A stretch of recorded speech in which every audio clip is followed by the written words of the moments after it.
Hi, I think it's time I told you a little bit about my rewilding journey because here I am in Marrakech in my new little villa, a woman rewilding. I keep using this term, but I haven't really explained to anybody what it means to me and also what my story is. I know some of you know, but 2 years ago, I was living in Westport, Connecticut, and I was married.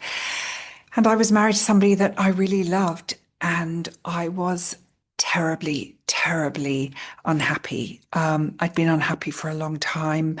Um, my children had left home and my career had changed, and I was living in a little house that well, it was just the completely wrong house for me. And I felt completely lost and untethered.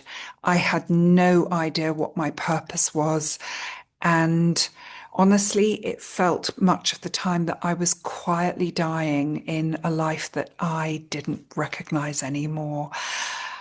So I ran away to Marrakech. I packed a suitcase and I ran away to Marrakech to find myself. I know it looks like a midlife crisis. Don't fucking call it a midlife crisis. That is such a lazy, reductive term. I feel very strongly about this, as you can tell. A midlife crisis, I don't think there's any such thing because nobody knows what goes on behind the closed doors of a marriage.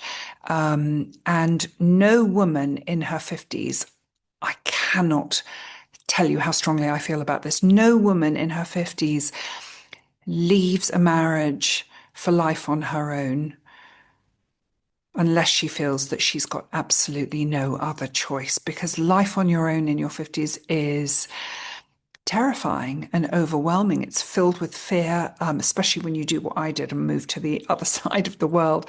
Um, but it's also been this extraordinary opportunity to soul search and to do the real work on myself and to figure out what the keys to happiness are.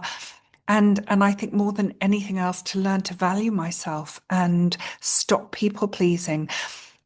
So I want to talk a little bit about what rewilding means to me and what my memoir is about. By the way, I did not come up with this term. It was my friend Salima Saxton, who is utterly brilliant. But what it means to me is I think we are so often these strong, brave, fearless little girls. And everything starts to change at puberty when we start to squeeze ourselves into being palatable to other people. Often it starts with boys. Sometimes it happens before. Sometimes we've grown up with difficult parents and we've learned to tread on eggshells. We've learned to subjugate our needs and wants to make other people happy. And it sort of hits full force at puberty. And so it continues throughout our lives. And we step into all these roles, self-imposed, about who we think we're supposed to be as career women, then as partners, as wives, as mothers. And all of a sudden, we reach midlife, menopause hits, estrogen disappears, which are the nurturing hormones, and we're suddenly left realizing that we have no idea who we are. And actually, for me, it started on my 50th birthday when I looked in the mirror in the morning of my in the morning on my 50th birthday and just thought, who would you be if you stopped caring what anybody else thought about you? And my journey started then. And what rewilding is about, it's sort of going back to your roots. It's going back to those brave, fearless little girls who didn't twist themselves into pretzels to make other people happy. How do you find your essence? How do you come home to yourself? That's what my memoir is about.